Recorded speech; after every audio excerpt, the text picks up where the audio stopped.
Shalom. Salam sejahtera di dalam Yesus Kristus Tuhan kita. Saya selalu datang di sini dalam hati selalu terharu. Karena kenapa terharu saya juga nggak tahu. Tapi saya jelas karena gereja ini bukan hanya gereja Indonesia. Tapi saya harap gereja ini menjadi gereja internasional. Oleh karena itu, saudara, karena waktunya sangat terbatas, saya langsung mulai. Bagaimana 2000 tahun lalu atau sejarah perkembangan agama Kristen seperti apa? Atau 2000 tahun lalu gereja Yerusalem yang pertama gereja, bagaimana bisa berkembang muridnya atau berkembang agama Kristen? Bagaimana bisa 12 orang saudara sampai waktu Roma 50 juta, bagaimana bisa berubah?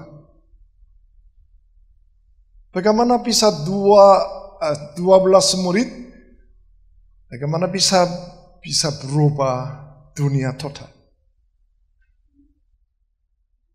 Jadi maksud saya, why not change the world? Bagaimana bisa berubah dunia ini? 12 orang bisa berubah dunia total ini. Bagaimana gereja pengharapan ini sedang arahnya kemana? Bagaimana bisa gereja Yerusalem? Bagaimana gereja Yerusalem berkembang?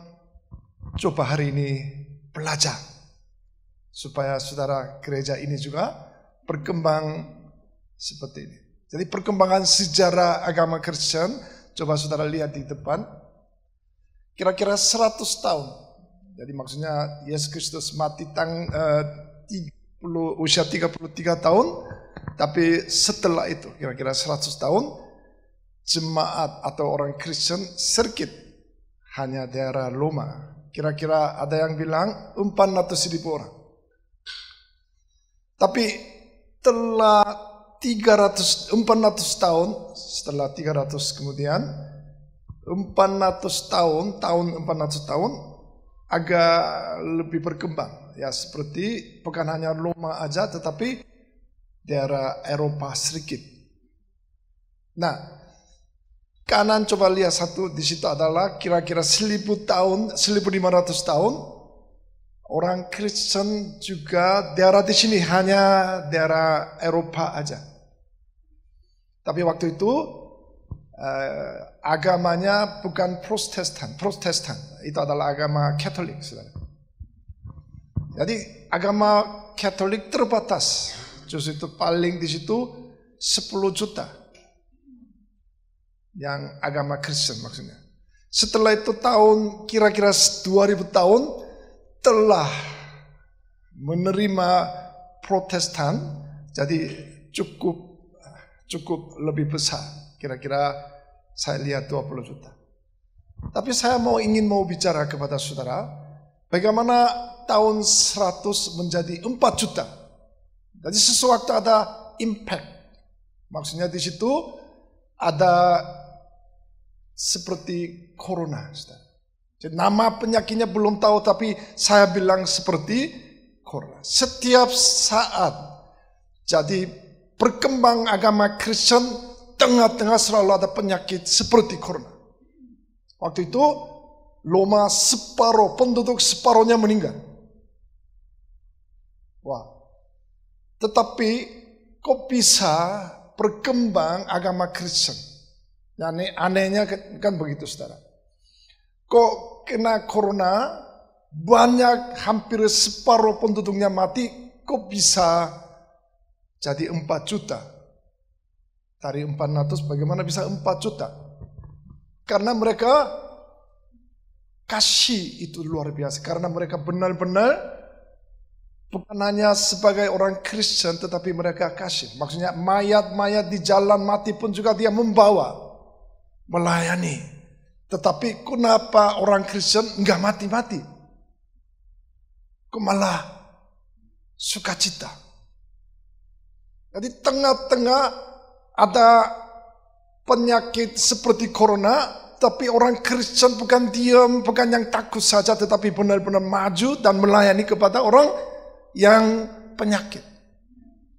Nah, setelah itu orang-orang yang belum mengenal telah melihat orang Kristen, loh, luar biasa. Kok mereka mati juga enggak, malah sukacita melayani lebih dahsyat. Jadi orang-orang mulai jiwa-jiwa menambah. Oleh karena itu, tengah-tengah impact-nya itu jadi masalah penyakit. Jadi saya lihat sejarah, saya melihat sejarah, pokoknya tengah-tengah selalu seperti ada penyakit seperti corona, bukan corona, itu namanya pest. Seperti kena, bukannya hitam mati, kira-kira Eropa sampai separuhnya orangnya mati juga. Tapi orang Kristen tidak takut yang penyakit, malah melayani lebih dahsyat. Nah, saat ini saudara, what is happening in future? Maksudnya masa depan apa yang terjadi kita juga nggak tahu.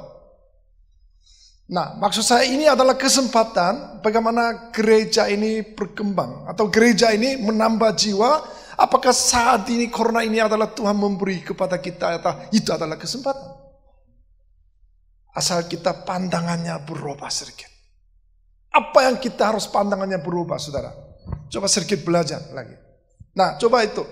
Kira tahun 2000 misionari dunia itu sangat naik sekali. Jadi banyak misionari. Kalau Korea sampai 30.000 orang. Jadi kalau penduduk dibanding penduduk ya Korea itu adalah juara satu. Kalau hitung orang yang misionari. Yang saat ini saudara saya lihat Eropa penduduk maksudnya agama Kristen Eropanya sedikit turun. Jadi paling grabnya paling di bawah. Tapi Cina, Brazil, daerah Asia naik. Yang orang agama Kristen naik luar biasa.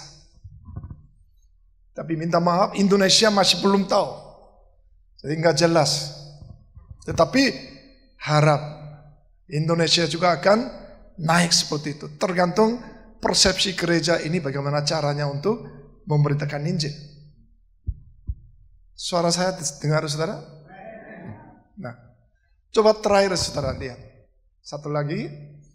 Yang paling di bawah itu adalah warna kuning, itu adalah agama Kristen sedang menurun. Hijau orang Islam pada naik. Alasannya kenapa? Orang Kristen takut sekali untuk memberitakan Injil kepada orang Islam. Eropa, saudara, kencang sekali, dahsyat untuk menambah jiwa. Karena bukan orang yang, maksudnya orang Eropa berpindah agamanya, bukan. Mereka, banyak orang Islam pada datang, mereka nggak mau menginjil kepada mereka. Oleh karena itu, tadi saudara lihat, Eropa dan Amerika lagi sedang turun, malah yang Cina dan Brazil, daerah Asia, malah menambah jiwanya. Lebih fouling ya. Coba sedikit kurangin. Oke. Oleh karena itu, hari ini tema adalah orang yang gereja Yerusalem. Yang pertama, orang yang tersebar dari Yerusalem, mereka apa yang lakukan? Kita coba belajar. Gereja pertama seperti mereka apa yang lakukan? Apakah gereja ini bisa belajar seperti gereja Yerusalem? Nah, itu yang saya hari ini menyampaikan. Yang pertama, Kisah Para Rasul pasal 11 ayat 19 antara 21. 3 ayat, saudara coba lihat di depan. Saya baca,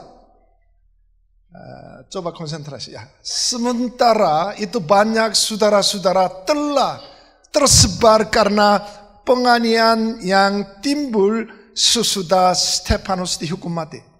Mereka tersebar sampai ke Fenisia, Siprus, dan Antioquia. Namun mereka memberitakan Injil kepada orang Yahudi saja. Saudara ingat, setelah Stefanus mati, mereka tersebar kemana-kemana tersebar, tetapi mereka hanya memberitakan Injil hanya Yahudi saja.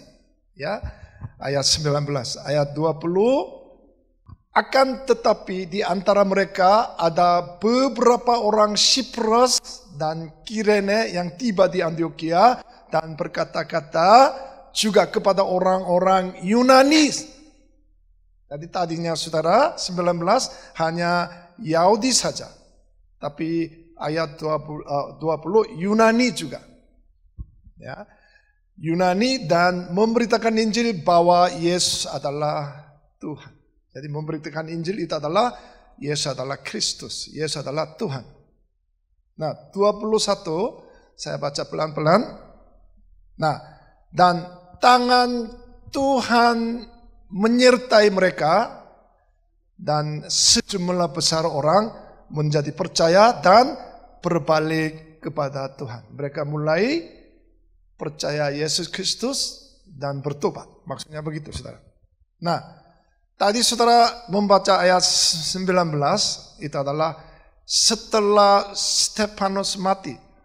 Nah, bagaimana ini saudara, apa yang katakan Stefanus mati? Kisah Para Rasul pasal 8 ayat 1-4 kalau baca bisa mengerti.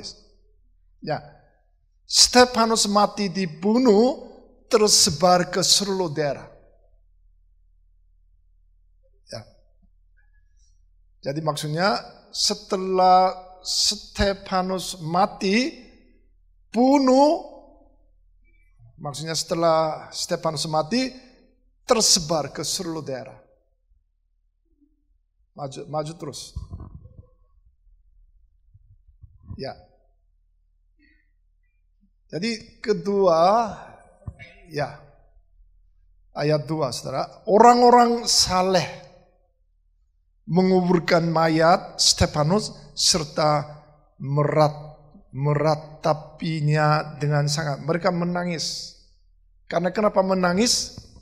Karena setelah menguburkan mayat Stefanus. Saudara, di sini ayat yang tersebut yang menangis itu adalah bukan karena seorang yang mati. Oleh karena itu sedih jadi menangis. Bukan.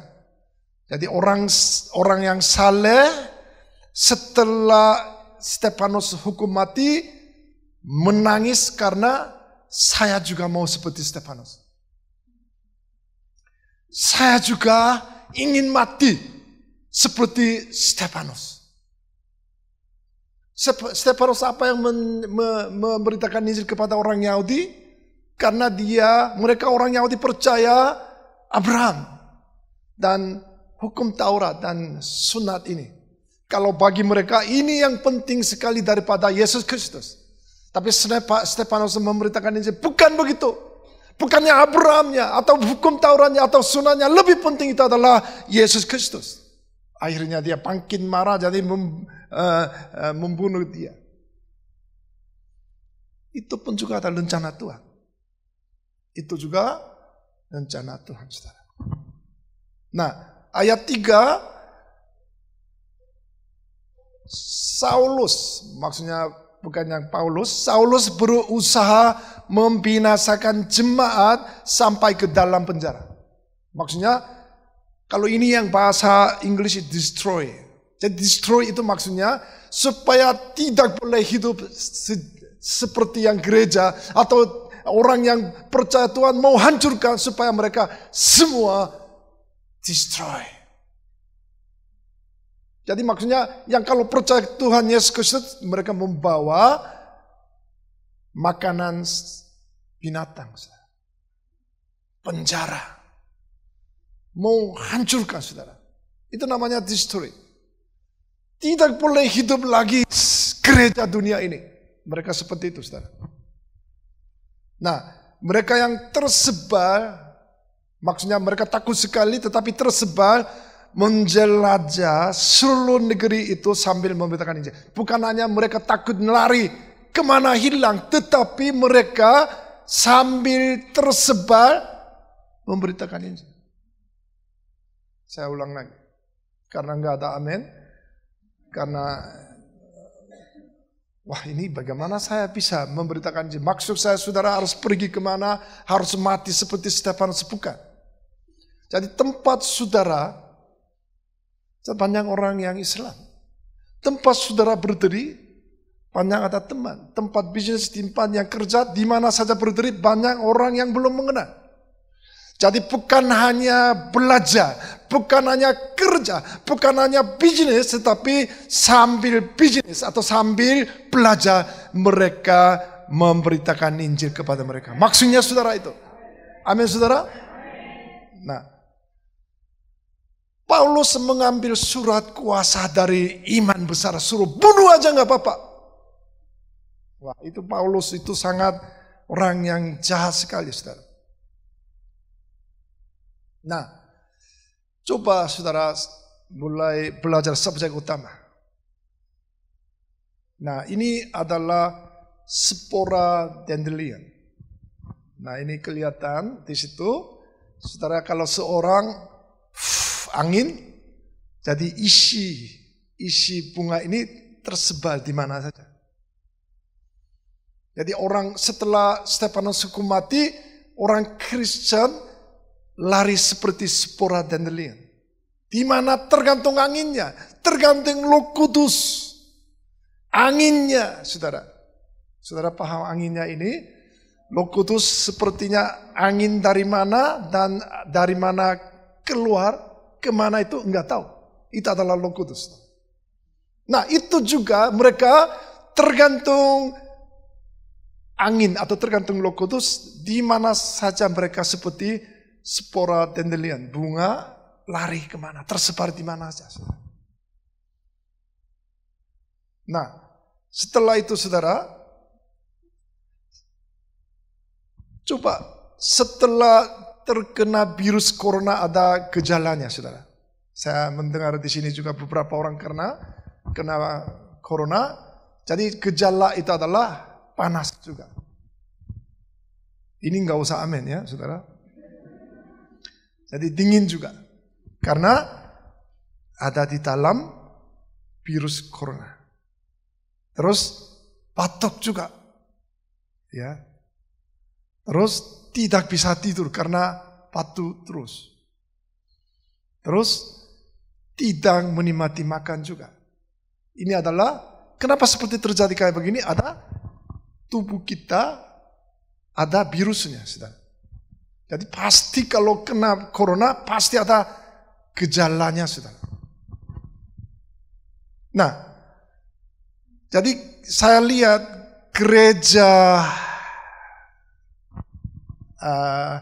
maksudnya kalau percaya kepada Tuhan Yesus Kristus, berarti Yesusnya ada diam dalam hati. Amin, saudara. Pasti ada gejalanya. Gejalanya ada gitu. Saya ulang lagi. Kalau percaya Yesus Kristus, pasti ada gejalanya. Karena di dalam hati ada apinya. Tandanya ada tanda. Yesus Kristus suruh diam, enggak. Pasti ada. Apalagi corona, kena corona juga ada tanda. Apalagi dia adalah pencipta. Dia adalah raja dari raja. Dia adalah segalanya. Tetapi dia sedang diam dalam hati kita. Masa diam? Masa enggak ada apa-apanya? Pasti ada gejalanya. Nah, gerejanya ada dua kategori. Orang Kristen ada dua macam. Karena bisa menular. Karena seperti corona, jadi bisa menular. Saudara kenapa pakai masker? Supaya tidak menular corona. Nah saudara, kalau percaya Yesus Kristus, dia adalah majikan dalam hati kita, pasti ada menular. Amin saudara. Amin. Jadi maksudnya jika benar-benar Yesus Kristus ada di dalam hati, pasti menular. Bang pengen bicara. Karena Ada di dalam hati saudara, ada Yesus Kristus.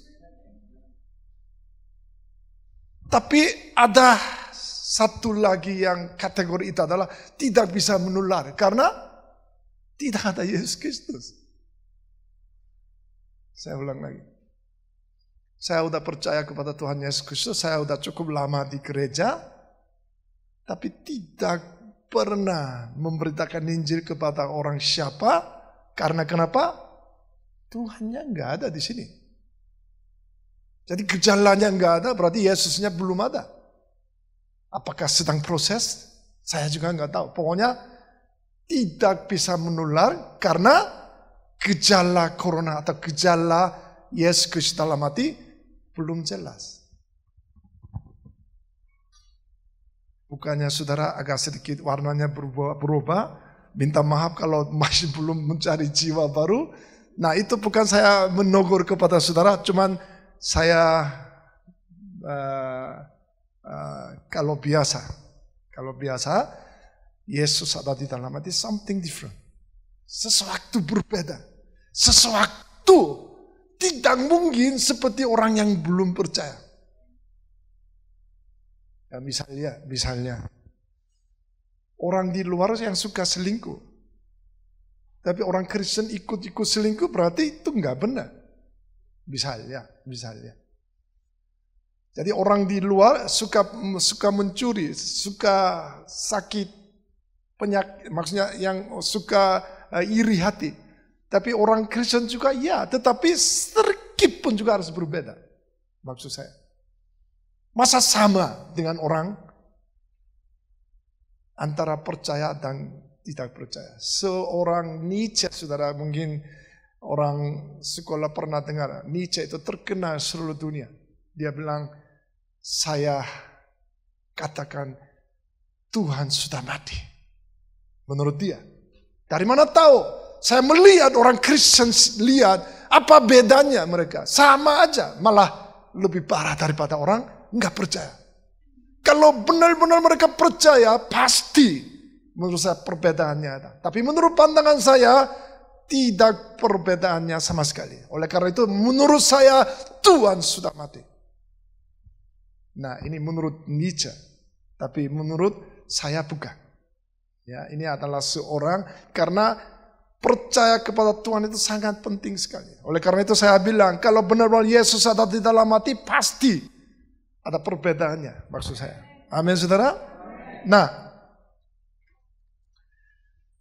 jadi maksudnya perubahan apa yang terjadi setelah ada Yesus di dalam hati kita. Pasti apa yang kita perbedaannya atau perubahannya, saudara. Pertama, mempunyai dosa. Jadi maksudnya apa yang berlalu, saudara, maksudnya apa yang akan saya berubah dosa pun juga sudah ampuni. Wah, itu luar biasa. Yang orang muda banyak sekali belum menikah, tetapi setelah menikah, setelah maksudnya sudah anaknya muncul, dia apa yang berbuat dosa pun juga sudah ampunin dosa. Orang Islam enggak mengerti. Lah, bagaimana Tuhan menjadi manusia? No, gimana? Kok manusia ke Tuhan kok mati, bangkit, bagaimana bisa?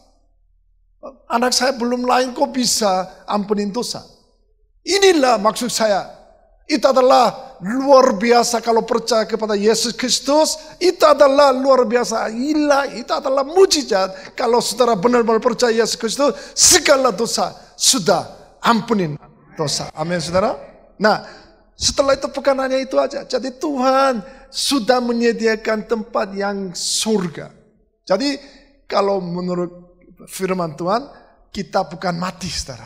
Orang percaya Yesus Kristus bukan mati, beristirahat di sorga. Ya, itu saudara. Oleh karena kita mati itu enggak takut sebenarnya. Karena kita akan tinggal di sorga, karena Tuhan sudah menyediakan tempat kita. Nah, itu adalah hidup kekal, saudara. Nah, ketiganya, memberitakan Injil seperti orang yang besar. Kenapa? Maksud saya, kalau percaya, maksudnya majikan saya adalah tadinya sebagai manusia, tetapi sekarang majikan saya itu adalah Yesus Kristus.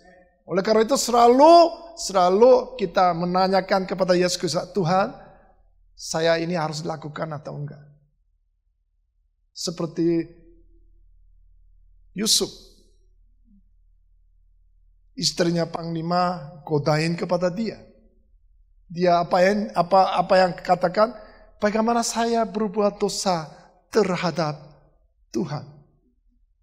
Bahasa Inggris, how can I this? Bagaimana saya bisa berbuat dosa kalau Tuhan sedang melihat saya?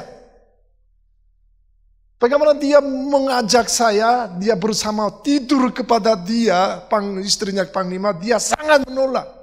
Bagaimana bisa saya lakukan karena Tuhan sedang melihat? Tolak sekali. Kenapa? Karena dia ada gejala virus. Karena kenapa? Dia Tuhan ada di dalam hati dia.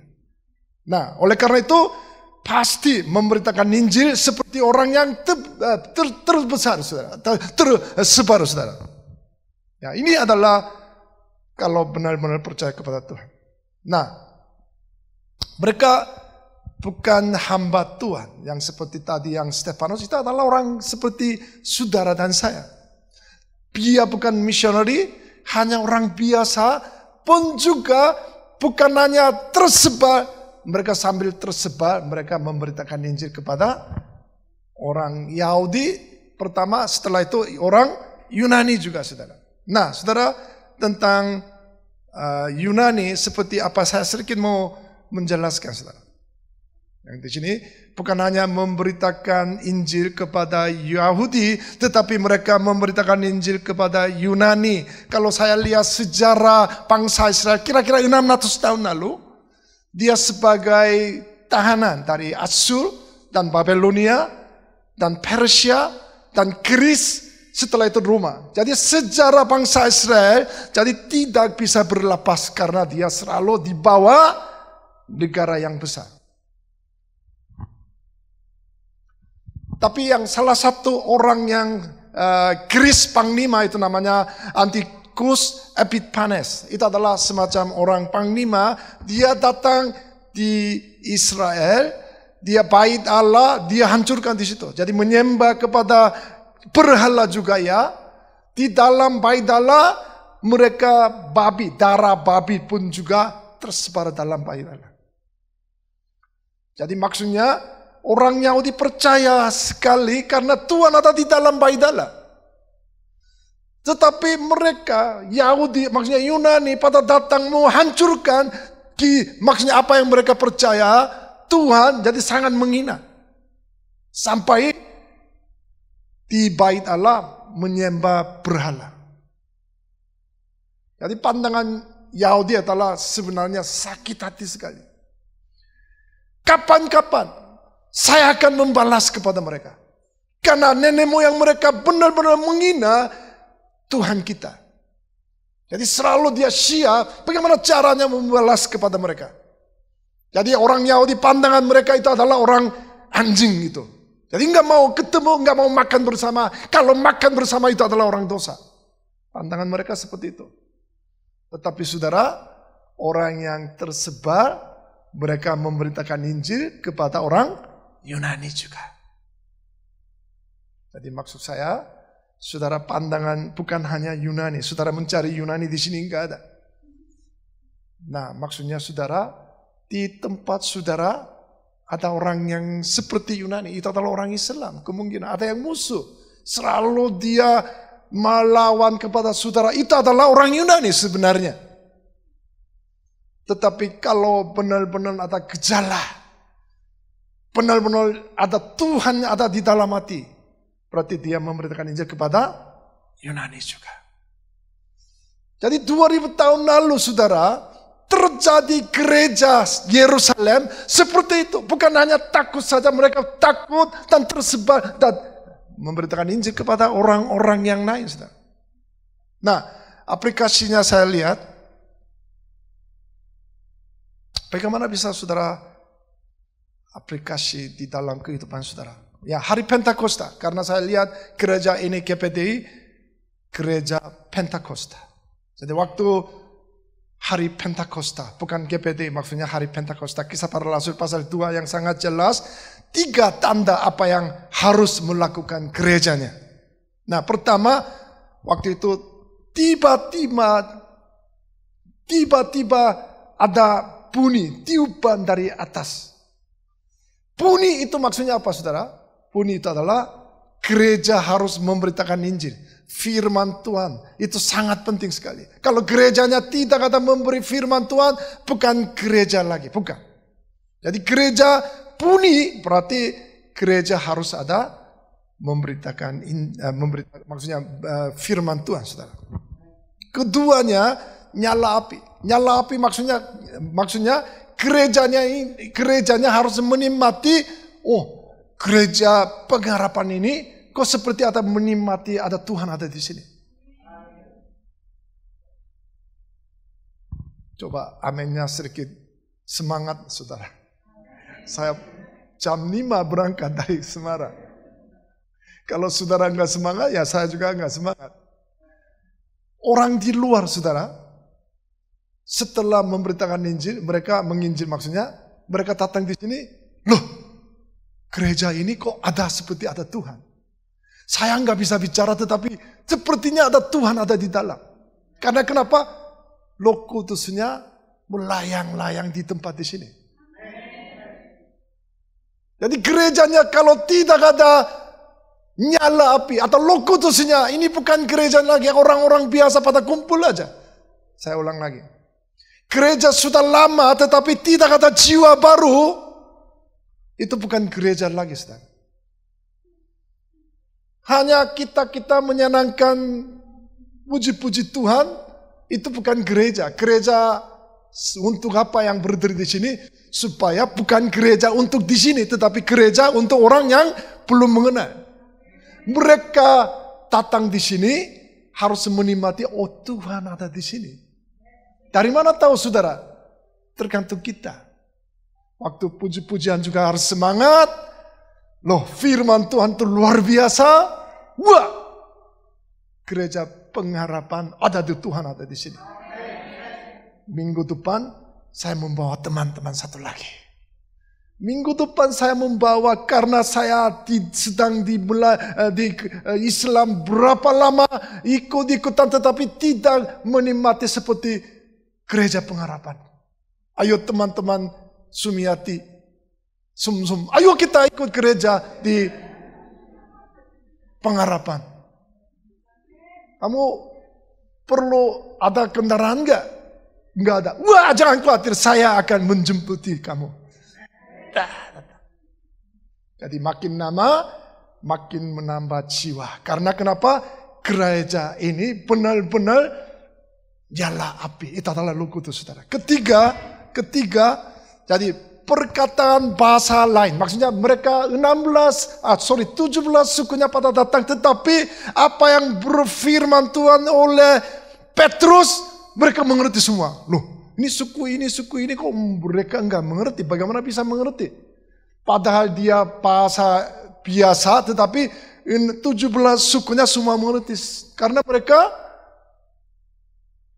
itu mujizat terjadi. Bahasa-bahasa di sini ada yang bahasa Korea, bahasa English, bahasa semua 17 bangsa yang pada kumpul di sini, lah semua mereka mengerti.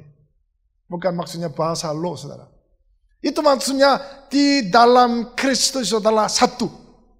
Jadi maksudnya, saudara, inilah kesempatan ini 17, bukannya hanya 17, semua bangsa ini kita perlu menjelaskan atau memberitakan Injil kepada mereka.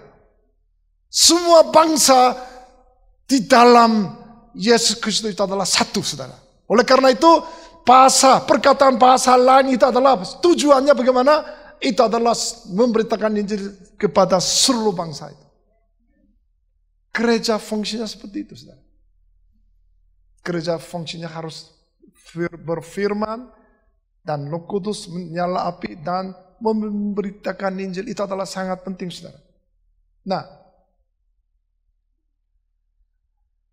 setelah itu bukan hanya memberitakan Injil atau Roh Kudus, bukan ini aja, saudara. Mereka memecahkan roti dan numa masing-masing dengan gembira dan dengan tulus hati. Maksudnya ini apa?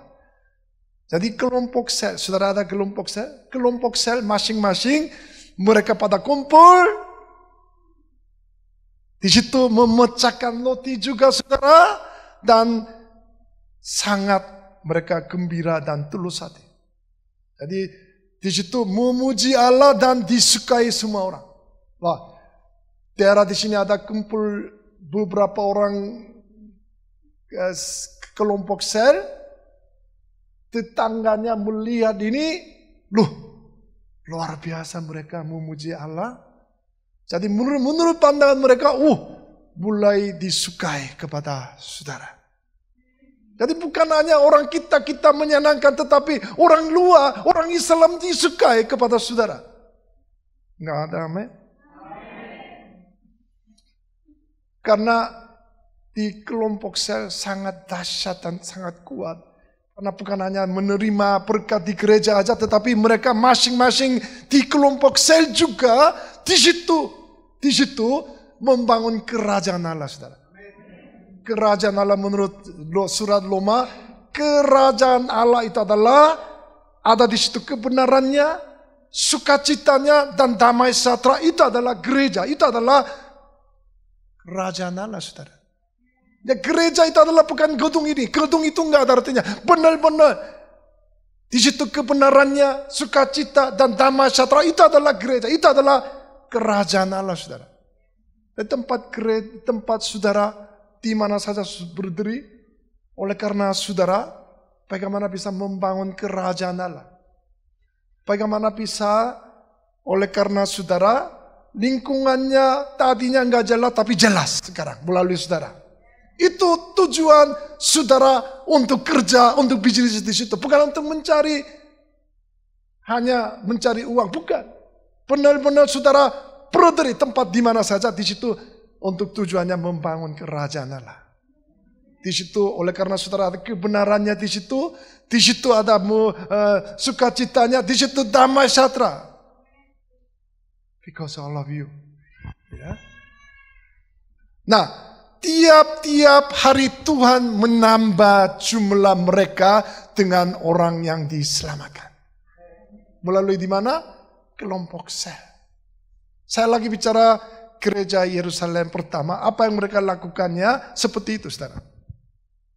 Nah, saya percaya Pak Mit selalu firman Tuhan, rohani itu cukup besar, cukup bagus itu menurut saya. Saya membawa peristiwa yang dunia, itu namanya Starbucks. Saudara pernah minum kopi di Starbucks? Ya, saya pernah tanya orang-orang belum menikah, mimpi saya dengan pacar saya minum kopi di Starbucks sebelum menikah. Karena budaya Starbucks itu luar biasa. Karena budaya Starbucks itu adalah pakai rok pendek, main laptop. Itu adalah budaya Starbucks, budaya dunia, saudara. Oleh karena itu kalau orang nggak percaya, saya ingin minum kopi dengan pacar saya, minum kopi di Starbucks. Bagaimana mereka mencari jiwa? Maksud saya, saudara, jangan salah paham, saya memberitakan Injil melalui how to share Starbucks, bukan. Kita mengambil mereka caranya gimana, kita juga ambil. Mereka hanya menjual kopi. Masa kita menjual atau memberitakan Injil, masa nggak bisa seperti Starbucks? Bahasa saya paham nggak, saudara? Pahamnya di sini orang muda belum paham? Paham?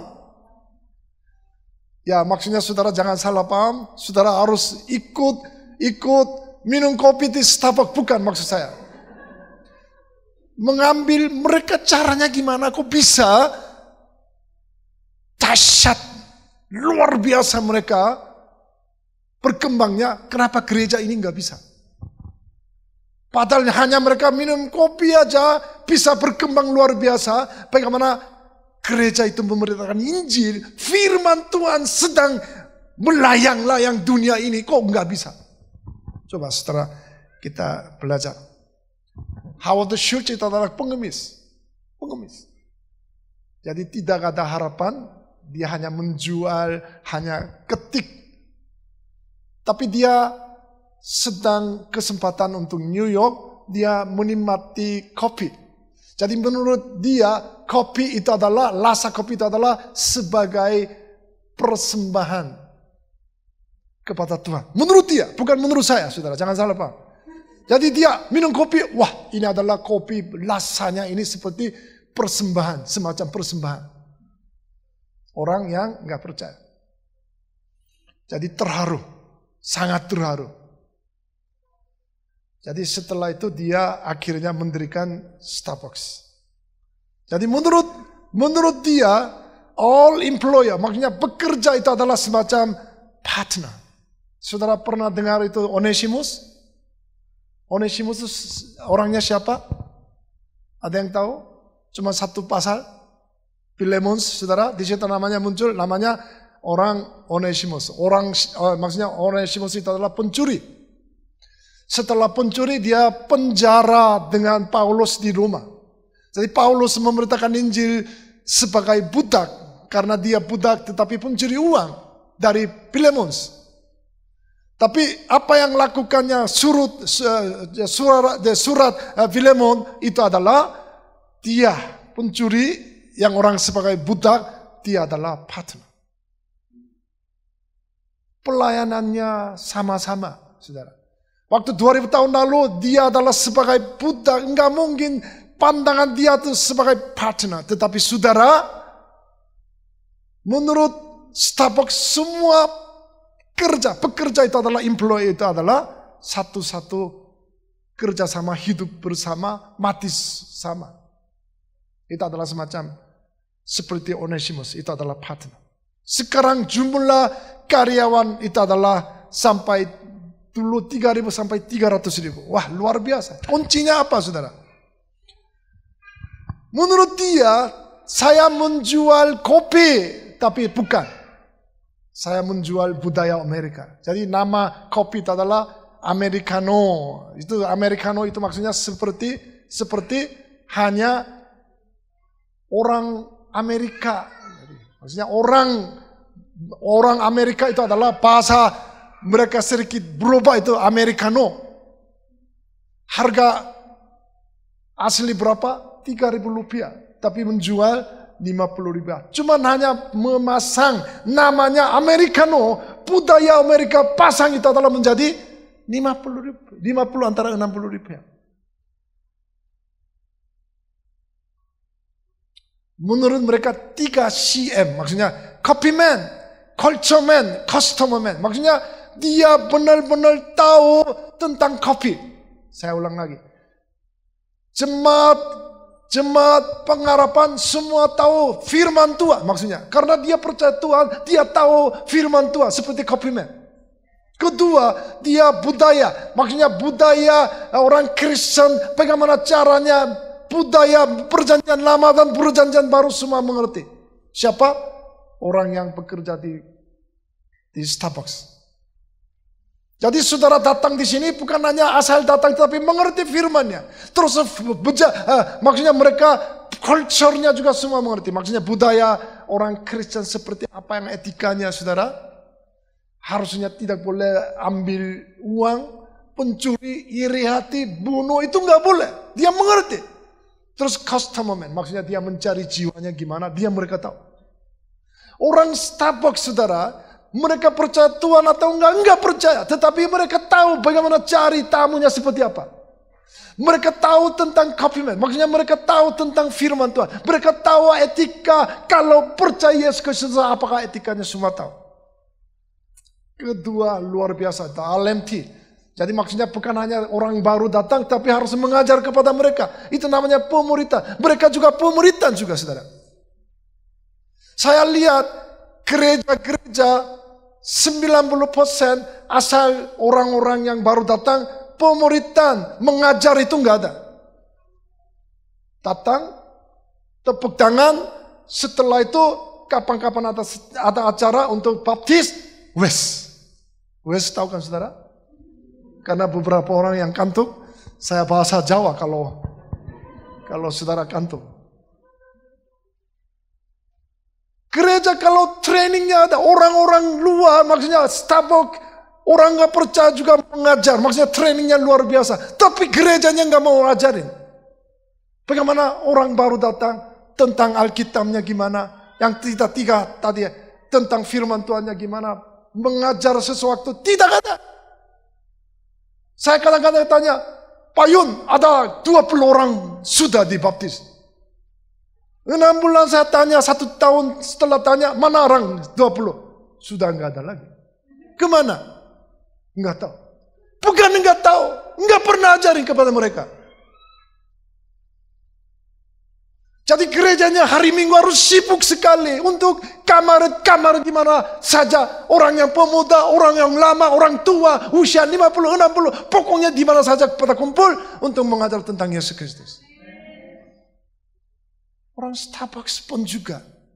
Mereka enggak percaya Tuhan, saudara. Hanya jual kopi aja, saudara. Waktunya enggak ada sampai di sini. Kesimpulan, saudara. Saya membawa contoh satu, namanya Choi-Yong-an.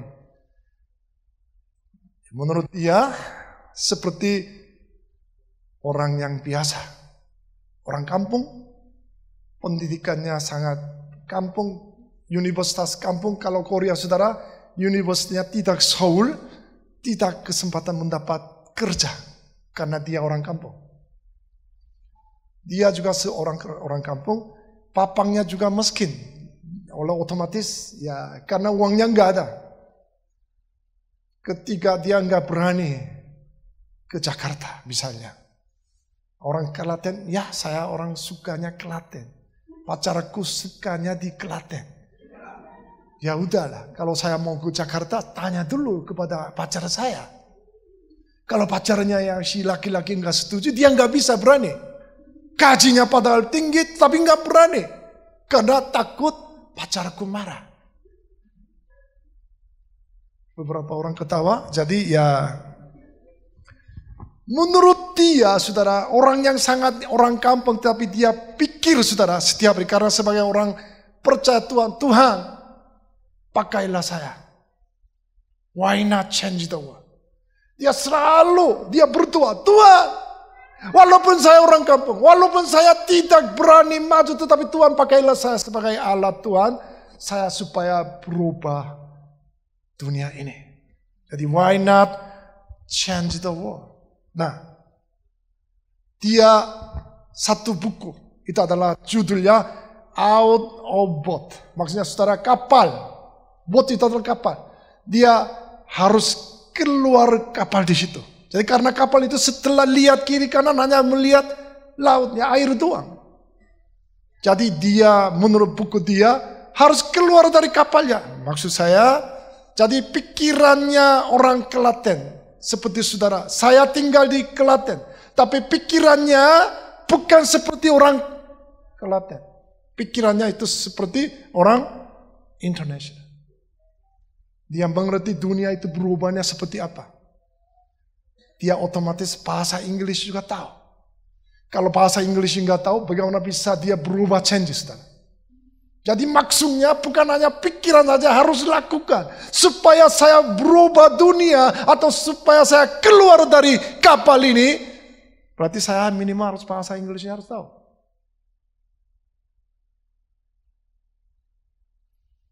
Usia 28 tahun dia ingin mendirikan universitas. Jadi orang kampung, dia ingin mau membangun universitas. Luar biasa, saudara. Caranya gimana?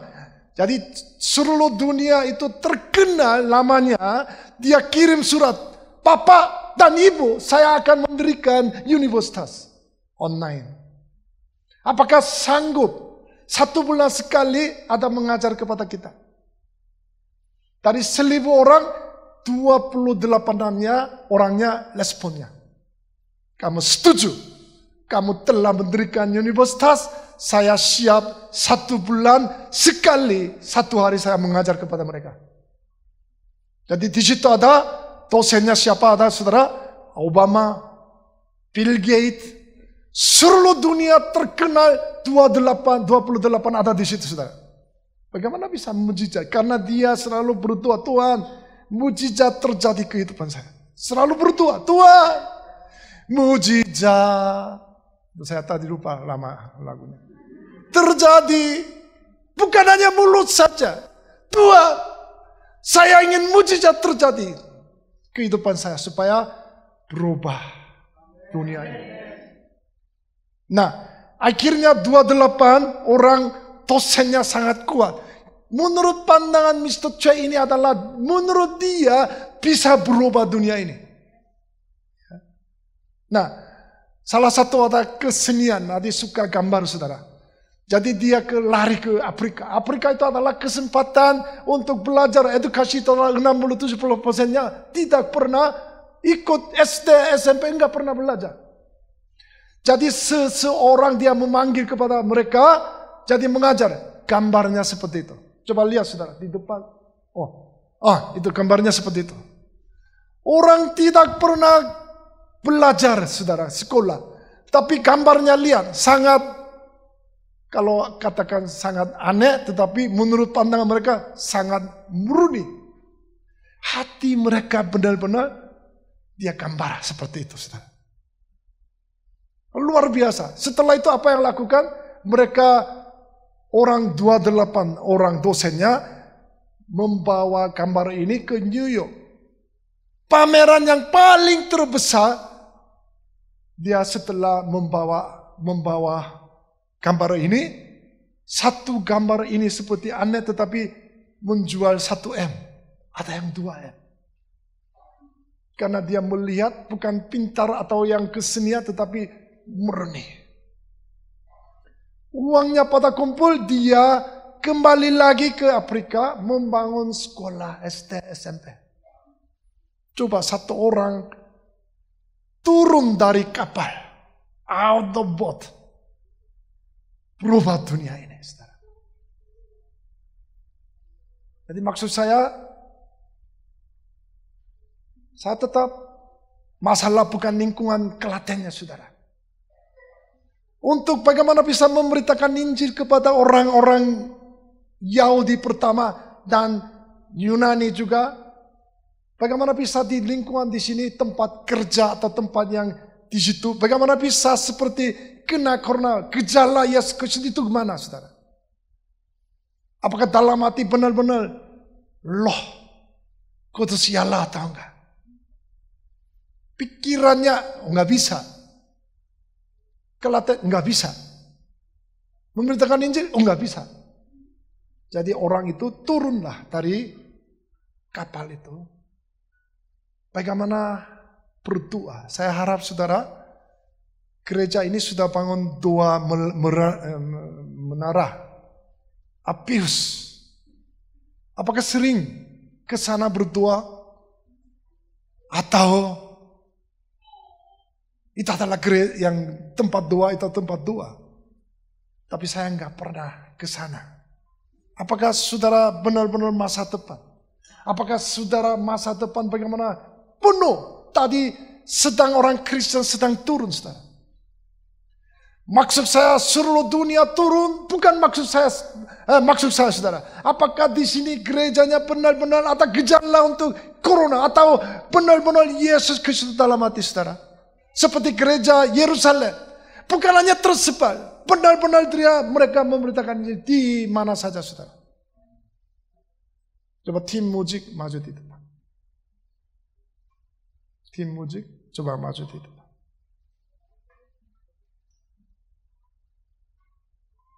Nah, sambil anak-anak di depan, coba saudara konsentrasi kepada saya. Coba. Ini sampai saat ini, kalau saudara ini yang kalau belum mengerti, saudara hari ini mungkin dari jauh-jauh datang itu ada menjadi sia-sia. Coba konsentrasi kepada saya. Jangan konsentrasi kepada orang lain.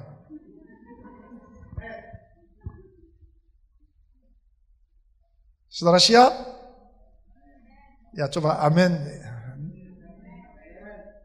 2 menit saya selesai. Ini penting sekali. Kalau saya lihat Kejadian pasal 12 ayat 1, 2, 3. Jadi mulai pasal 1 sampai 11 itu adalah semua manusia berbuat dosa. Seperti Adam dan Hawa, dan Kain dan Habel, Nuh dan Marana, Babel. Semua orang berbuat dosa. Tetapi Tuhan memanggil, berfirman Tuhan kepada Abraham. Apa yang katakan saudara? Keluarlah, pergilah dari tempat yang sedang menyembah berhala, dari negerimu dan papangmu dan saudaramu. Pergilah dari situ. Kalau begitu, saya akan janji 3. Nama bangsamu akan besar, namamu akan masyhur, kamu menjadi berkat. Saudara-saudara jangan salah paham. Saudara ada di sini bukan hanya menerima, tetapi saudara adalah berkat. Oleh karena itu, apa yang janji sangat penting sekali, saudara. Jadi barang siapa, maksudnya barang siapa memberkati kepada engkau. Maksudnya, saudara memberkati kepada seseorang, Tuhan juga memberkati kepada dia. Saya ulang lagi, barang siapa saudara mengutuk kepada dia, Tuhan juga mengutuk kepada dia. Oleh karena itu, saudara, olehmu, because of you. Oleh karena saudara, semua bangsa, semua kaum bumi akan mendapat berkat. Amin, saudara. Jadi berkat paling besar itu adalah apa, saudara? Rumah beli rumah, ya ketemu pacar yang ganteng atau cantik, itu juga berkat. Maksud saya perjanjian lama berkat paling besar itu adalah mengenal Tuhan, karena Tuhan adalah sumber berkat, saudara. Itu adalah sepertinya memberitakan Injilnya. Saudara harus melihat Kejadian pasal 12 ayat 1, 2, 3. Saudara ada di mana sedang? Apakah siap memberkati kepada orang lain? Karena saudara adalah mulut. Itu adalah semacam berkat. Melalui mulut saudara, banyak orang mendapat berkat. Amin, saudara. Nah, saudara, terakhirnya Wahyu pasal 7, 9, 10. Tulisannya seperti itu. Orang yang banyak tidak bisa terhitung. Semua bangsa dan kaum buminya pada kumpul. Yang tadi ayat 12, ayat Kejadian pasal 12 ayat 1, 2, 3. Seluruh bangsa itu muncul lagi. Terakhir Wahyu pasal 7 ayat 9, 10. Semua bangsa dan kaum buminya pada kumpul. Mereka angkat tangan memuji kepada Tuhan. Setelah itu orangnya siapa? Mereka berpakaiannya jubah putih. Jubah putih itu adalah siapa itu? Seperti saudara, seperti sudah memberitakan Injil, mencari jiwa, dan benar-benar saudara hidup dengan kudus. Itu adalah berpakaian jubah putih. Mereka angkat tangan juga. Setelah itu apa yang katakan saudara? Mereka bilang keselamatan itu adalah hanya Tuhan sama anak domba. Terakhirnya saudara, kalau siap untuk memberitakan Injil, Tuhan pakai. Tapi kalau nggak pakai, jadi maksudnya belum siap, mundur juga nggak apa-apa. Rencana Tuhan, siapa gereja yang naik, siapapun orang yang naik, Tuhan rencana pakai. Karena ini Wahyu pasal 7 ayat 9, 10-nya sudah jelas. Ini adalah rencana Tuhan, saudara. Ini adalah rencana Tuhan. Kalau saudara gereja ini maju, Tuhan mau pakai. Kalau nggak maju juga nggak apa-apa. Tuhan mau pakai gereja yang naik. Supaya tujuannya di situ, saudara.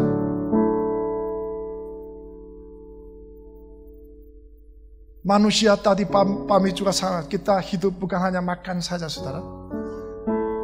Kalau Tuhan pakai saya dan saudara, itu adalah mulia luar biasa. Kehidupan saya, tapi Tuhan pakai saya sebagai alat Tuhan. Itu adalah luar biasa kemuliaannya, saudara. Oleh karena itu, saudara, posisinya di mana, saudara? Antara Kejadian pasal 12 ayat 1, 2, 3, Wahyu pasal 7, 9, 10 itu tengah-tengah kita siap. Kalau Tuhan mau pakai, saudara maju. Melakukan firman Tuhan. Mencari jiwa. Kalau tidak melakukan, saudara, bagi Tuhan nggak masalah. Tetap Kalau gereja ini nggak maju, tetap gereja yang lain juga pakai. Saudara nggak maju juga tetap orang yang lain juga akan pakai.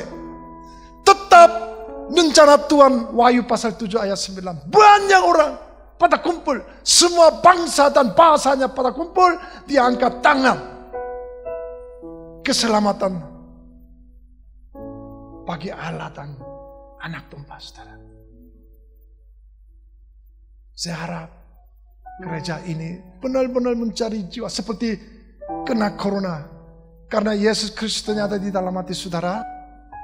Jelas gereja ini seperti yang gereja Yerusalem menambah jiwanya setiap hari. Menambah jiwanya tidak bisa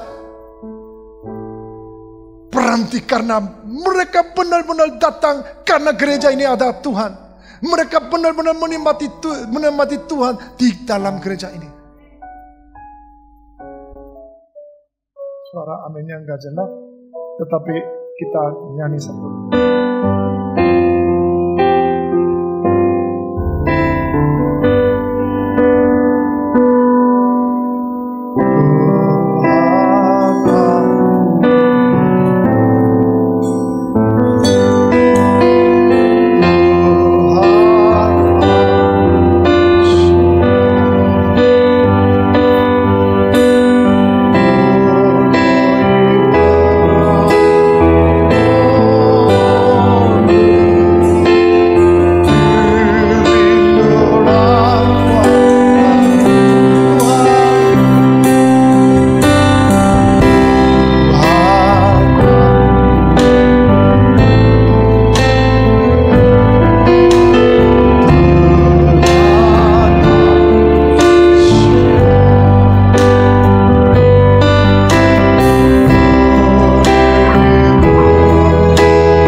Kami bersyukur Tuhan,